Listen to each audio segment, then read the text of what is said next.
the Short Council. I'm your host, Tex Rockwolf, and with me this week are the PBD All-stars, as always. At my left, Vanessa. At my right, Amanda. And here we are this week, enjoying and taking a look at the 5th episode of Season 5 of Game of Thrones, Kill the Boy.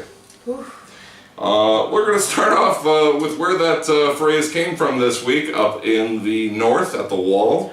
Admittedly, I was a little confused. I was like, which boy are they talking about? Baby boy? One of the babies? I think, frankly, now, like, the producers are kind of twisting the knife on the R plus L equals J theory, because Aegon said, or Aemon said, it's a sad thing, a Targaryen alone in the world, and then, like, it frames up as Jon steps into the doorway, and it's like, yeah, I get it. I liked seeing the relationship that Jon has in Master Aemon.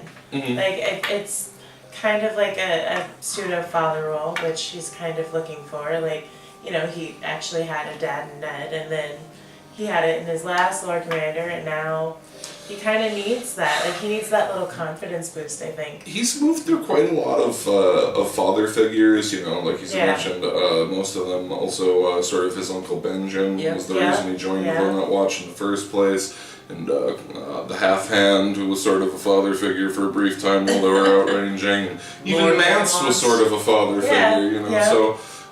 and Jon's actually been, like, kind of partially responsible or completely responsible for the death of a lot of these father figures as well, which is kind of weird. Oh, yeah. Well, bastards are cursed. Bygones. It's not just the boy you gotta kill, apparently. Aemon convinces Jon that he needs to go ahead with whatever it is he's plotting, of course, which turns out to be an attempt to bring the wildlings south of the Wall.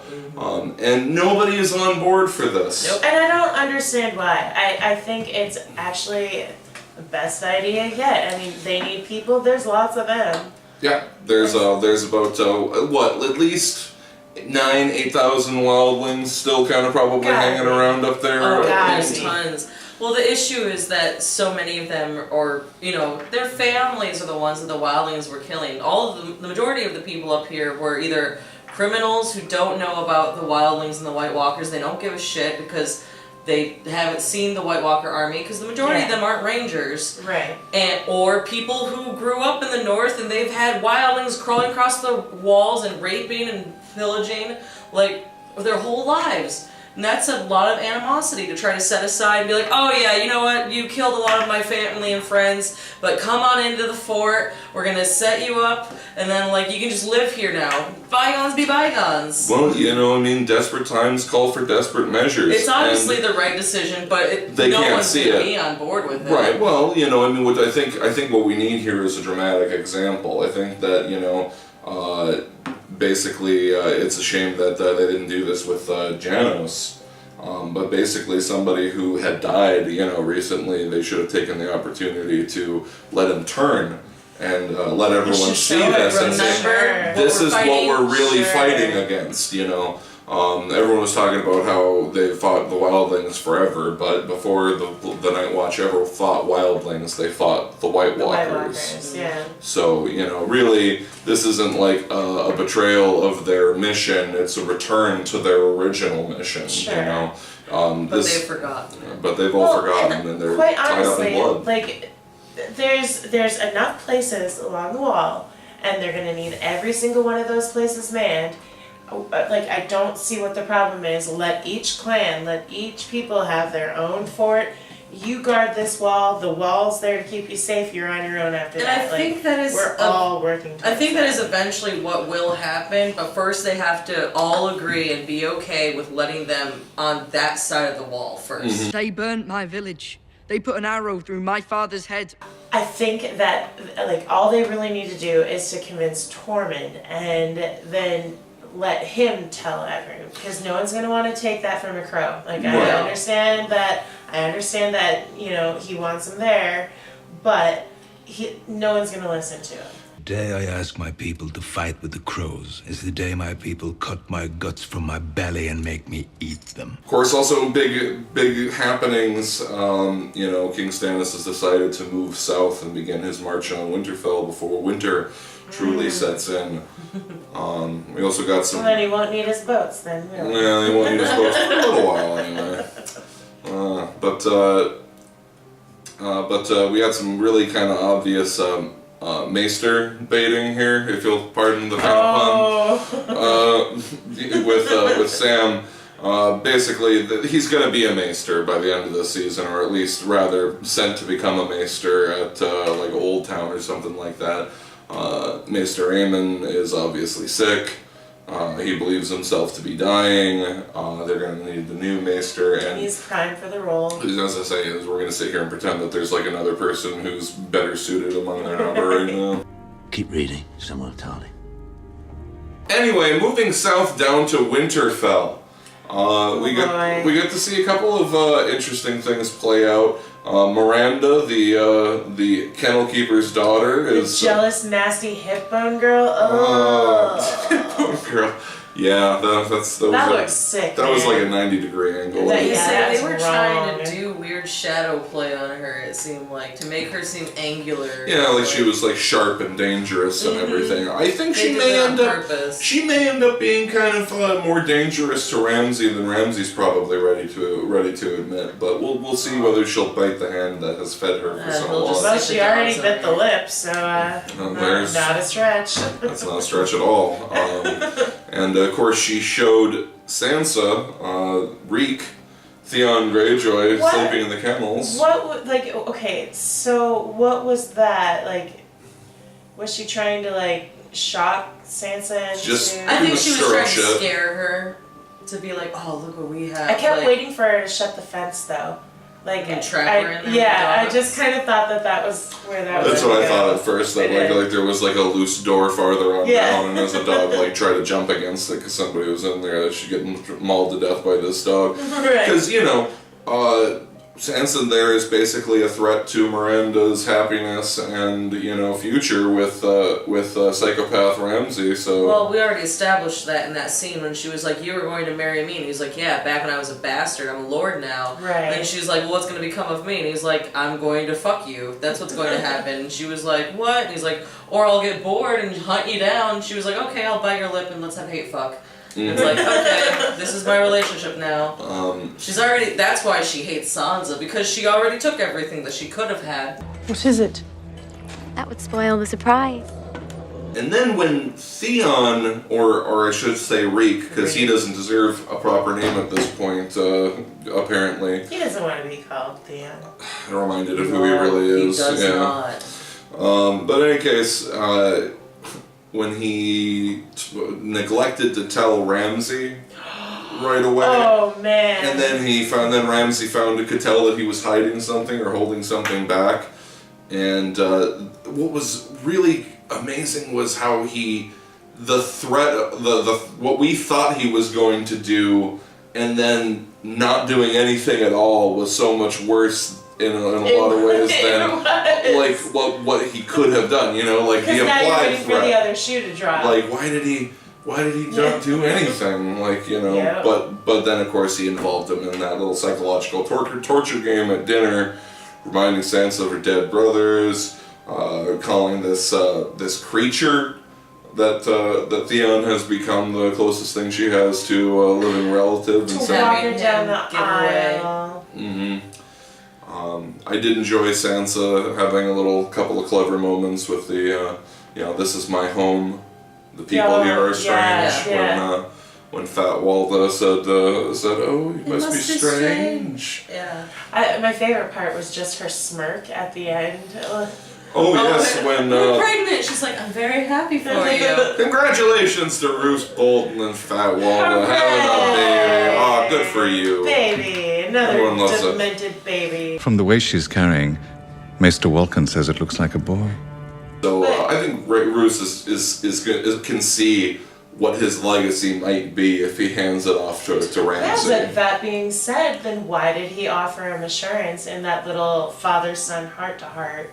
Because he needs him. It's- He's a maniac So and he he's needs him only for the using fight to him come. until the fight. Oh Okay. yeah. Oh, definitely. Okay. I think that I think that Roose might even be hoping that Ramsay gets killed in this confrontation with Stannis. But the North is ours. It's yours and mine. And of course, Brienne and Podrick are in Wintertown, or whatever it's called, the town by Winterfell Castle, kind of waiting here, trying to So close. get word to Sansa that they're nearby. And I love that standoff. That standoff between Brienne and that like old man. Yeah, the innkeeper. The innkeeper, yeah. Yeah, that was a funny standoff because I mean she's so tall and he's so little, but they were both just as fierce. Thought that was good. He's like, I don't trust you. I'm not gonna. Right. You know, but that's the thing is that the people of the North definitely loved the Starks, and it's kind of, at least it gives me a little bit of warmth knowing that there are allies that close to Sansa. Oh Yeah. yeah. So Well, hopefully and that'll that's work out. why to have that old woman come in and be like, the North remembers, you know, it's good to have you home, Lady Stark. It's like, yes, we finally feel like we can feel safe for Sansa, because if she ran away, if she could just get away, that any house she went to would pretty much offer house her, her, yeah. safety. You still have friends in the North. And across the sea in Marine, Daenerys mourns the loss of Barristan Salme. It is as we feared, he has shuffled off this mortal coil. But then she proceeds immediately to do something that Barristan would definitely not want her to do, which is burn people. A woman scorned. Should be us. See, I feel at odds here because, you know, if the Rhinus were here, he'd accuse me of having an anti-Daenerys bias. I have spoken that she is a villain, that she is transforming into a villain right before our eyes, and has been doing so for several seasons now. But so she's inconsistent in her rule. This random master deserves to get burned alive. She's a teenage girl. This other person deserved to have a fair trial, and that it was a really important thing to do. Not this guy though. He gets to burn. Fuck him. But on the other hand, this was a strong play. Imelux vestretan separ. Sepa jevi reni. Inodranju dat. To be fair, Trials was what they got before they led the giant ambush that first killed off a bunch of the Second Sons that drew out the Unsullied, and then they killed off, like, that was a huge amount of people that they just killed because they had planned this tactic, and that was in response to the trial. Yeah. Even though the trial was in their favor. But in to her credit, it was a good move to feed the dragons. The dragons are fed now. They're probably feeling a little closer to mom again, hopefully. It scared the hell out of them. The only thing I would say is that she should have been really extra clear, because if I know anything about this show, people don't get the message unless you fucking spell it right out for them. You know, I find out who's behind this, otherwise I'm gonna burn another one of you random assholes every day. So either at the end of the next week you'll all be dead, or some of you will still be alive, and I'll know who's behind this. Spell that shit out for these assholes, and you know, get some things done. Give them the extra push to actually start betraying each other instead of just cowering in fear because dragons. But I think if it were me, and I had all these bad guys lined up in front of me, and you know how at the very beginning she's like, take a step. Take a step. One more I would step. have just kept on making them take a step and let my dragons decide. See, that would have been truly fair, because she could have just let the dragons choose. Grey Worm is okay. He's survived and he is recovering. And he feels... He must be feeling better because he took the world's longest, cheesiest pickup line. I fear I never again see Miss Sunday from the island of North. But it was kind of cute. It was. You know, I don't know. Man's got game. He possibly. I'm worried that he may actually kind of pull away from her a little bit because he realizes that this is becoming a weakness for him. Part of the whole deal with the Unsullied is that they are not distracted by these trivial things. They don't gamble or drink or womanize or anything.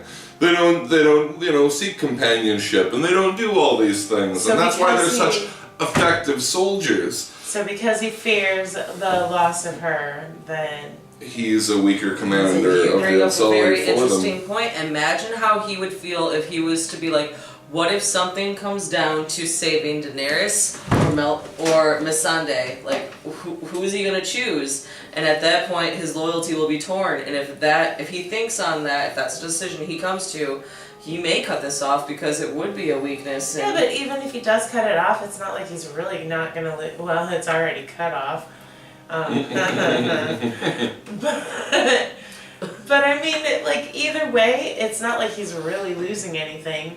It's Sure. not like they were fucking, and he still gets to see her pretty much every day because he's right there. It's right there. This is just fluffy drama to keep their little story going. A little bit of palate cleanser, like budding romance shit. Besides all these burning and death and stuff. So that's all this is, anyways. And Missandei encourages Daenerys to think outside the box. And she comes up with a all-new scheme for trying to rule over Meereen. Let them have the fighting pits and marry Hizdar? Yes. Fuck Hizdar. He's got a stupid face. He really does. He's a dummy face and I don't like him, and he's Weasley. He's kind of Weasley. He claims a little bit. He claims his family was totally against all this slavery stuff, and they're totally on the level. But he's too Weasley. We were just architects. Promise. I feel not the trustworthy English sort of Weasley either. I'm just a little nervous that his weak, he plays weak. He's always trembling before Daenerys, and that's not what I'd want in a partner. And I just wonder, is he just playing a game? Right. Is he pretending to be weaker than he is, or is he genuinely that way? Daenerys sees it, and she wants a husband that she can cower and control. My point exactly. Is she looking for a weak man, or why? She doesn't need someone trying to take the reins from her. So if she's judged him to be a follower, then that might work out to her benefit. Takes courage to admit fear. Then off in the sea, south of Essos. I kind of like the friendly thing going on. It's nice. It's entertaining. That's the moment where. Yeah, long solemn conversations and an occasional punch to the face. Yes. Probably one of the funniest lines we've heard out of Tyrion for a while. And then they both recited poetry together. Well, Nice. I want to point out that, now, as he even said, he's starting to get, withdrawn from the wine. He's, well and truly not, drunk anymore. So I think his wits are starting to sharpen up a little bit here, too. Sure. It was definitely seeing these two characters two exiled sons of Westeros, so to speak, and they have a lot in common actually when you get right down to it. Upbringing, education. Oh yeah. Disappointments to their father. Yeah. On a journey to see Daenerys Targaryen and seek a place among her advisors. No, but that was really cool. I understand that whole Valyrian section never happened in the books. Have we ever seen the Doom of Valyria, or the Valyrian, the Smoking Sea they call it, I believe, in the books? They didn't go all the way down to Valyria and the Doom. But that scene river... that river scene was absolutely... Goes, through. Okay, so with the Rockmen, that was kind of cool. They've been really setting up... Oh, that was awesome. They've been really setting up grayscale for a while here, and the Stonemen as kind of being a thing all season long. That's gotta play a role, doesn't it? It seems like it's getting a lot of play for something that's just like an exotic disease that, can afflict people. Be kinder to put daggers in their hearts and be done with it. But the whole like kind of going down this sort of this like mysterious ruins in a jungly river, and then like the stone men, you know, start dropping first you in. see Drogon fly through, Oh, and that yeah. was just beautiful. Tyrion, who he's loved dragons his whole life, to finally see Did one. he just look like a little boy? Like, and I'm not talking because she's a little person, but like just like the pure wonder. Yeah, like the awe. Like, I mean, it was amazing. I think that was his turning point of resisting going, and what's the point to, I'm like, oh my gosh, World of Wonderment. I've seen something. I've always wanted to see this. Yeah. Like, let's keep going. Yeah. But yeah, it had this whole thing had this like kind of weird, adventure-y sort of Indiana Jones vibe for me. It did, Covered. Don't let the stone men touch you. You know, like fighting. And it's you know, it had like a weird pulp adventure feel to it. It was really great. Yeah. And unfortunately, I've watched too many zombie movies to have been fooled for a second by Jorah's like slow shaking of his head when Tyrion asked him, "Did they touch you?" No. Like, you know, obviously they touched you. Deny. But that's the thing. I'm kind of considering this to be a zombie-like sort of rules apply here. So you gotta cut it off, Jorah. It's not your sword hand. You can get a replacement. You can get a hook and it'll be fun. Oh man, going around with Jamie Lannister. It's like what we were talking about the other week. Could you just like cut that part off? You know, like cut mold off cheese, like. You see, I don't know. I wouldn't want to risk it. Yeah, like melon ball that shit out. Yeah, get the fire going. Melon ball it. Gross. Also, I'm surprised that like I guess unless Tyrion was like out for a long time. Because it was hard to kind of tell. It looked like they had swam quite a ways away from where it had totally been or something. Landscape. But you know, unless Tyrion was like out for hours and hours, it seems like the grayscale spread onto his skin and like fully formed as like these rock hard scales fast. So I do wonder if how long Jorah is for this world at this point. Hopefully, at the very least, he can be reunited with his Khaleesi. But I guess I don't know. She's probably not gonna want to see him. No, I have a bad feeling like this is not going to go at all like Jorah is hoping.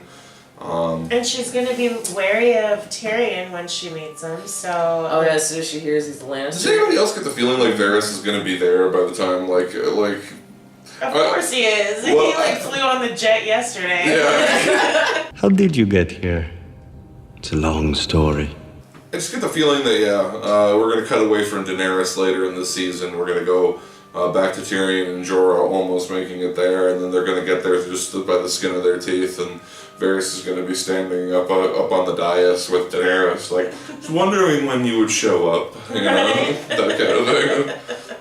But I guess time will tell the truth, and perhaps we'll see some more and have some of these answers next week. Although it looks like we're going to be spending an awful lot of time at King's Landing from the preview. Well, wasn't the name of next week's episode the House Mormont words?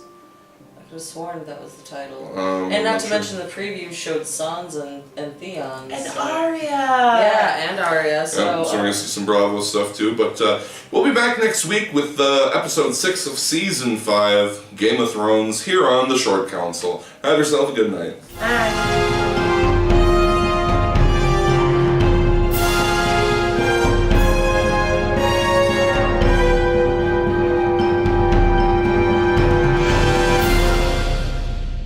Peanut butter disaster.